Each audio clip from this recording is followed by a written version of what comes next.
Bonjour à tous, je m'appelle Pierre et je suis le fondateur de statrencontre.fr qui est un site qui donne des statistiques et qui analyse l'ensemble des 118 plus grands sites de rencontres en France. Le but étant de vous aider à trouver le site qui est adapté à votre recherche. Aujourd'hui, nous allons voir le site de rencontre entre guillemets extra-conjugal qui a défrayé la chronique, qui s'appelle Glidden. Pour rappel, Glidden, en fait, ils avaient été aussi. Il y avait une association qui avait porté plainte contre Glidden parce que justement, ils revendiquaient une incitation justement à pousser les gens à avoir des relations sexuelles et amoureuses alors qu'ils sont en couple et sont mariés. Voilà, donc ça avait défrayé la chronique. Et ce que nous allons regarder ensemble aujourd'hui, finalement, c'est est-ce que Glidden, au-delà de cet aspect moral, sur lequel moi je n'incite évidemment pas ce genre de pratique, est-ce que c'est un bon site de rencontre ou pas? Est-ce que c'est intéressant d'un point de vue statistique, d'un point de vue audience? Alors, la première chose qu'on va regarder ensemble sur l'audience de Glidden, c'est le nombre de visiteurs par mois. Il y a à peu près 1 900 000 visiteurs par mois qui vont sur Glidden. Mais si on prend uniquement les visiteurs uniques, c'est-à-dire si on prend les gens qui viennent une seule fois, enfin en les comptant une seule fois, ça fait 255 000. Ça veut dire qu'en France, il y a 255 000 personnes qui sont en couple, mariés ou éventuellement célibataires mais qui aiment bien les personnes en couple et qui vont sur Glidden pour essayer de rencontrer quelqu'un. Alors, en termes d'audience, déjà comparativement aux autres sites de rencontre, parce que c'est mon but, moi, enfin c'est ce que je fais, c'est je fais de la statistique. C'est un site de rencontre d'une audience moyenne qui est quand même bien en deçà des leaders du type Wild ou Mythique ou disons Demain notamment pour ne pas les citer.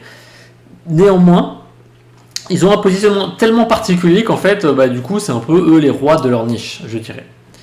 Pour ne pas faire de jeu de mots. Alors maintenant, ce qu'on va regarder, c'est qu'on va regarder un petit peu l'engagement des célibataires, enfin pas des célibataires plutôt, mais des membres inscrits sur Glidden. Alors, en général, en moyenne, ils visitent 15 profils par connexion, ils visitent 15 pages par connexion, ils viennent 7,6 fois par mois, et ils restent 13 minutes. Donc ça veut dire que ils vont venir presque 2 fois par semaine. Ils vont consulter 14 ou 15 profils et ils vont rester 13 minutes entre le moment où ils vont créer leur profil, aller consulter d'autres profils et engager les discussions avec d'autres membres. Alors les chiffres d'engagement sont très élevés, honnêtement, comparativement aux autres sites de rencontres. Autant l'audience est faible, mais c'est vraiment une communauté qui me semble très engagée.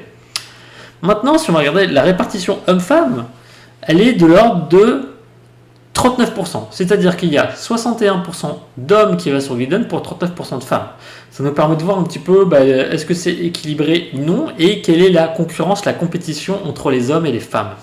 Donc ça fait à peu près, selon mes chiffres à moi, 99 000 femmes pour 155 000 hommes.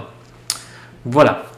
Maintenant qu'on a vu ça, les tranches d'âge les plus représentées, ça va être 25-34 en première tranche d'âge, et la deuxième tranche d'âge la plus représentée, ça va être 35-45. Ça ne veut pas dire qu'il n'y a pas des gens d'autres tranches d'âge autour, mais ça, c'est les tranches d'âge les plus représentées. Et le pourcentage de visiteurs français sur le total des visiteurs, c'est de l'ordre de 58%. Ça veut dire qu'il y a peut-être des gens qui sont inscrits sur Glidden depuis d'autres pays, peut-être la Belgique, la Suisse ou d'autres pays.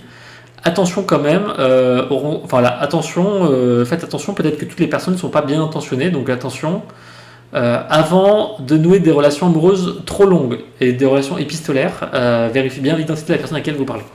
Et le site de rencontre qui est le deuxième site de rencontre le plus consulté par les gens de Glidden, c'est Wild, qui est un site de rencontre libertin. Donc voilà, on passe très rapidement de la relation extra-conjugale à la relation libertine. J'y vois un lien évident.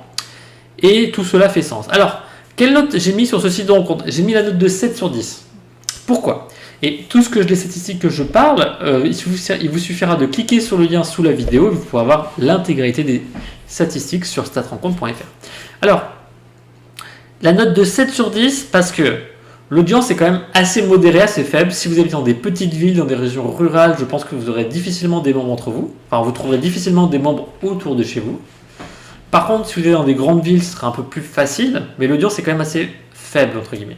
Par contre, la communauté est extrêmement engagée, que ce soit en termes de nombre de visites par visiteur, la durée y reste, le nombre de pages qui visitent.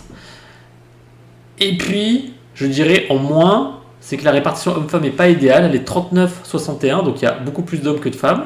Du coup, la compétition pour vous, messieurs, risque d'être assez challenging, pour utiliser un mot anglais. Voilà. Alors, Ce que je vous propose, je mets le lien vers toutes ces statistiques sous la vidéo et vous pourrez également retrouver sur mon site des statistiques sur 118 sites de rencontres en France. J'espère que ces informations vous sont intéressantes. N'hésitez pas à me donner votre avis sur Glidden dans les commentaires ci-dessous. Abonnez-vous à la chaîne, likez les vidéos et je vous souhaite une excellente journée. Au revoir.